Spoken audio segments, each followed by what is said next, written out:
In January this year, Mali, Niger, and Burkina Faso announced to the shock of everyone that they are withdrawing from the regional bloc, ECOWAS, and they plan to establish a bloc that is a better alternative to the regional bloc.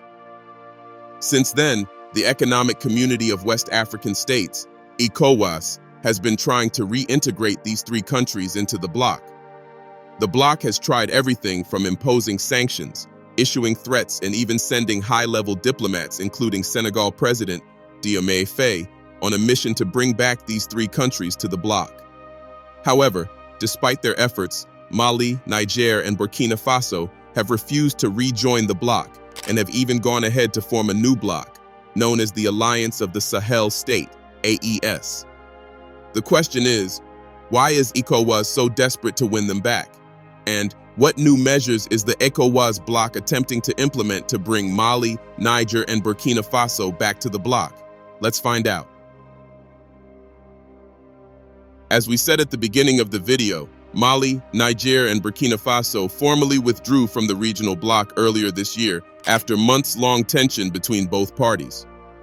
According to the military juntas, their decision to withdraw stemmed from the fact that ECOWAS has moved away from the ideals of its founding fathers and Pan-Africanism after nearly 50 years in existence. They also stated that the regional bloc is under the influence of foreign powers and has betrayed its founding principles and has become a threat to its member states and its populations whose happiness it is supposed to ensure. However, instead of letting these three countries go, the regional bloc has been attempting to win them back. The question is why? How important is Mali, Niger, and Burkina Faso to ECOWAS? Well, ECOWAS's actions since the three countries announced their intentions speak of desperation and says how important Mali, Niger, and Burkina Faso is to the regional bloc. However, more importantly, it says that their withdrawal from the bloc could lead to its disintegration.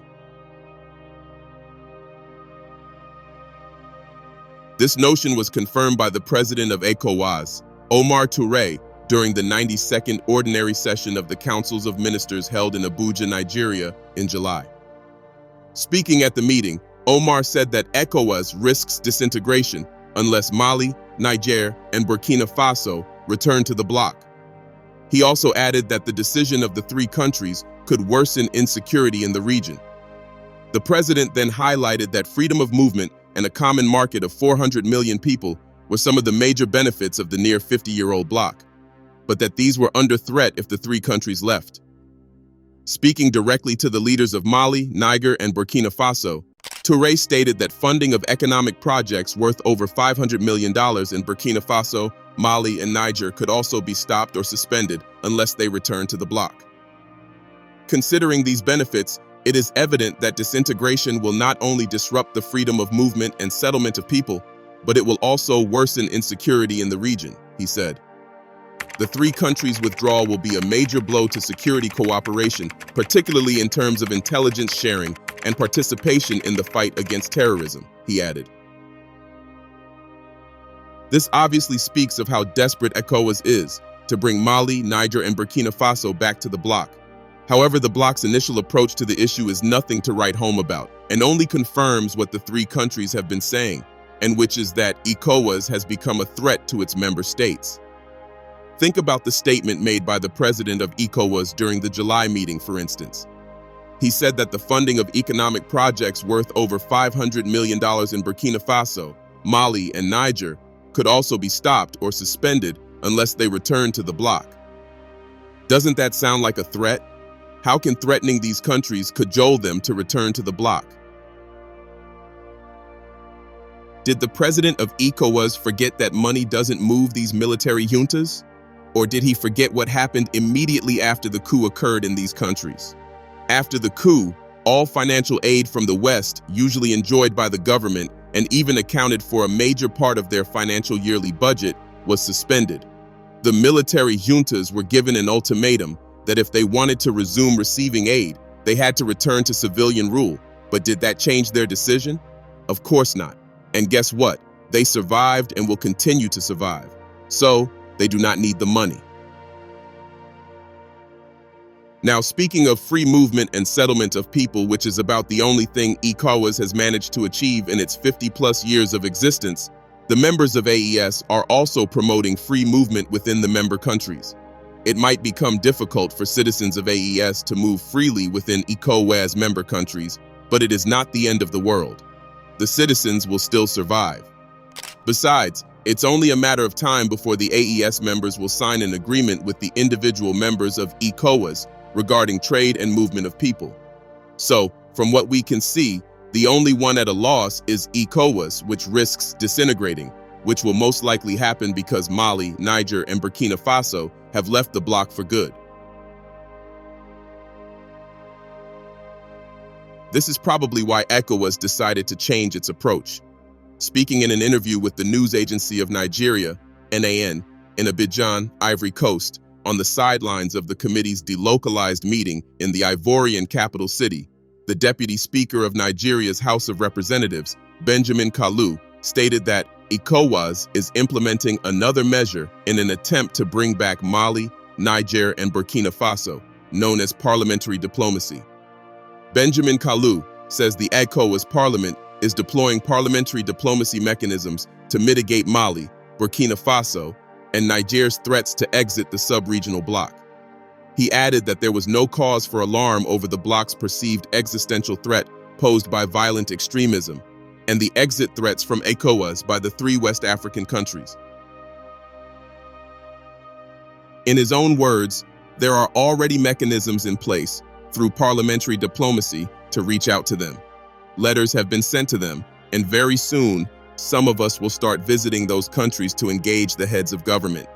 We'll open up the doors for them to come back to the family. We need them.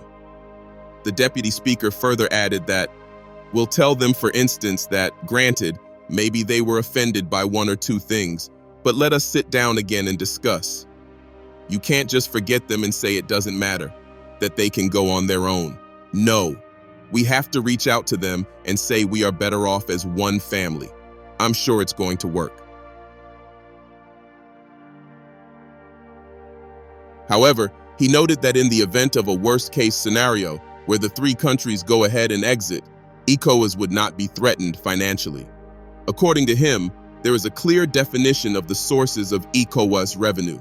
He noted that the community levy happens to be just one of them. The question is, will this so-called parliamentary diplomacy work to bring Mali, Niger, and Burkina Faso back to ECOWAS? In our opinion, it's highly doubtful. Niger, Mali, and Burkina Faso made it very clear that they were done with ECOWAS when they officially established the Confederation of the Alliance of the Sahel on July 6, 2024. During the first summit of the AES Confederation, the Malian minister said something striking that confirms that the three nations are never going back to ECOWAS. He said that the communique adopted by the three states declaring the exit from ECOWAS must be taken more seriously. I think that this press release was very clear regarding the desire of these three countries to engage in an irreversible process, he said. In addition to this, the Prime Minister of Niger, Ali Mohamed Lamine Zain, also made a striking statement during the annual meeting of the Board of Governors of the African Development Bank. He said, "I can't be too provocative, but I want to ask ECOWAS to join the AES.